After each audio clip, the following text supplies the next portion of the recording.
विद्यार्थियों, आज हम जिस विषय को ले रहे हैं वो है ग्राम और मूर्छना। ग्राम के और मूर्छना के विषय में संगीत रत्नाकर में कहा गया है, ग्रामः स्वर समूह स्यात् मूर्छनावे समाश्रयः। अर्थात स्वर समूह को ग्राम कहा जाता है तथा सप्त मूर्छनाएँ उसके आश्रित हैं। हमारा जो भारतीय प्राचीन संगीत है वो ग्राम शब्द से संबंधित रहा है। ग्राम जो है स्वरों का एक ऐसा समूह है जिससे मूर्छना की रचना होती है। ग्राम जो है हम देखते हैं कि इस तरह से 7 स्वरों की जो मूलभूत व्यवस्था है उसका नाम ग्राम है और इसी को पाश्चात्य परिभाषा में स्केल कहा जाता है और फिर इसके आधार पर अन्य स्वरावलियों की जो है रचना की जाती है। तो इस तरह से ग्राम का जो अर्थ है वो है स्वरों का एक समूह।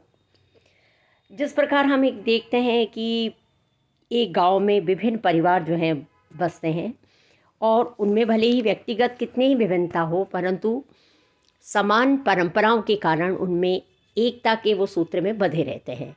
ठीक उसी प्रकार 7 स्वर जो हैं वो परस्पर संबंधित होकर जब एकत्र होते हैं तब वो संगीत में ग्राम का निर्माण जो है होता है। हमने ये देखा है कि हम प्राय जो है वो 3 ग्राम जो है मुख्यतः माने गए हैं, षडज ग्राम, मध्यम ग्राम और गंधार ग्राम। तो इसमें हम ये देखते हैं कि भरत जो कि हमारे प्राचीन समय के जो प्रमुख ग्रंथकार रहे उन्होंने जो है सिर्फ केवल 2 ग्रामों का ही उल्लेख ज़्यादा किया है, षडज ग्राम और मध्यम ग्राम। और गंधार ग्राम को उन्होंने एक तरह से लोप ही माना गया है और उसको कहा है कि स्वर्गाधिस्थ है। और उनके बाद के जो विचारक थे मतंग, उन्होंने भी तीसरे ग्राम का नाम तो लिया है लेकिन उसे स्वर्ग में स्थित बताया है। और इसी तरह के उनके बाद के जो लेखक हैं उन्होंने भी इस तरह की चेष्टा नहीं करी कि इस ग्राम को स्थापित करने के लिए। तो मुख्य तरह देखा जाए तो 2 ही ग्राम हैं, षडज ग्राम और मध्यम ग्राम। तो ग्राम जो है हम देखते हैं कि ग्राम के स्वर जो है निश्चित श्रुत्यांतरों पर स्थापित रहते हैं और किसी एक स्वर को अपने स्थान से हटा देने से ग्राम का स्वरूप जो है वो बिगड़ जाता है। अतः ग्राम की परिभाषा इस तरह से दी जा सकती है कि निश्चित श्रुत्यांतरों पर स्थापित 7 स्वरों के समूह को ग्राम का है कहते हैं।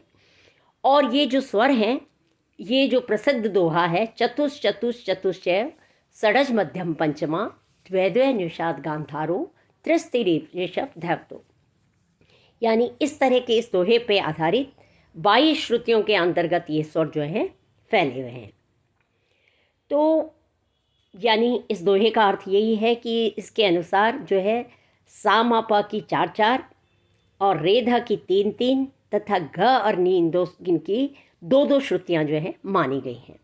तो इस तरह हम देखते हैं कि षडज ग्राम में जो है या हम देखते हैं कि प्राचीन काल में जब प्रत्येक स्वर अपनी अंतिम श्रुति पर स्थापित किया गया था तो इसलिए 7 स्वर क्रमशः निम्न श्रुतियों पर आते थे, जैसे सा 4 पे, रे 7 पे, ग 9 पे, मध्यम जो है वो 13वीं श्रुति पे, तो पंचम 17वीं पे, दैवत 20वीं पे और निषाद 22वीं पे। तो इसे ही षडज ग्राम कहते हैं। और इनमें से यदि कोई भी स्वर का स्थान बदल देंगे तो वो षडज ग्राम नहीं माना जाएगा। अतः षडज ग्राम के 7 स्वर क्रमशः 4-3-2, 4-4-3-2 श्रुतियांतरों पर ही होने चाहिए। और आगे चलकर षडज ग्राम से ही मध्यम ग्राम की रचना मानी गई है। तो मध्यम ग्राम जो है इसमें जो 7 स्वर जो हैं वो क्रमशः 4-3-2, 4-3-4-2 इस तरह से श्रुत्यांतरों पर स्थित हैं। यानी इस ग्राम के 5वें और 6ठे स्वर षडज ग्राम के स्वरों से भिन्न रहते हैं।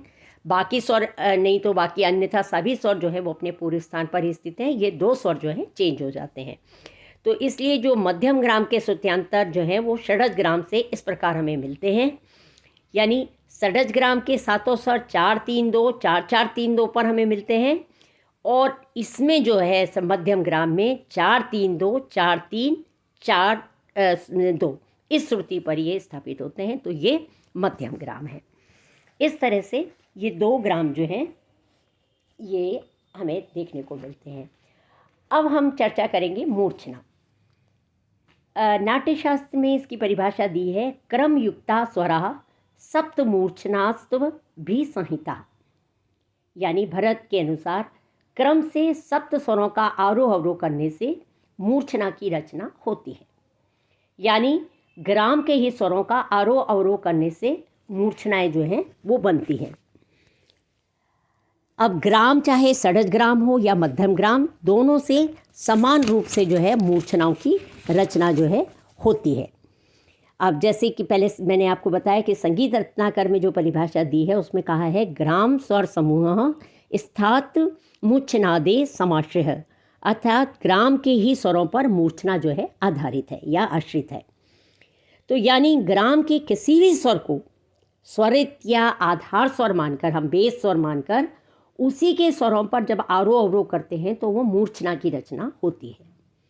यानी षडज ग्राम के ऋषभ को आधार मानकर हमने मूर्छना प्रारंभ करी तो उससे गंधार जो है वो ऋषभ हो जाएगा, मध्यम गंधार हो जाएगा। इस तरह से अगर हम फिर दूसरे स्वर को हम मान लेंगे आधार स्वर और शेष स्वरों से हम आरोह अवरोह करेंगे तो एक नई मूर्छना बनेगी।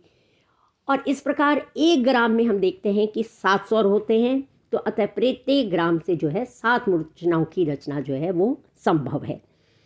यानी कहने का आशय ये है कि यदि हम कोई भी स्वरावली लेते हैं, उसमें हम अगर रे को सा मान लेते हैं और रे को सा मानकर हम वो स्वरावली को हम आरोह अवरोह करें तो एक दूसरे राग का आभास होता है।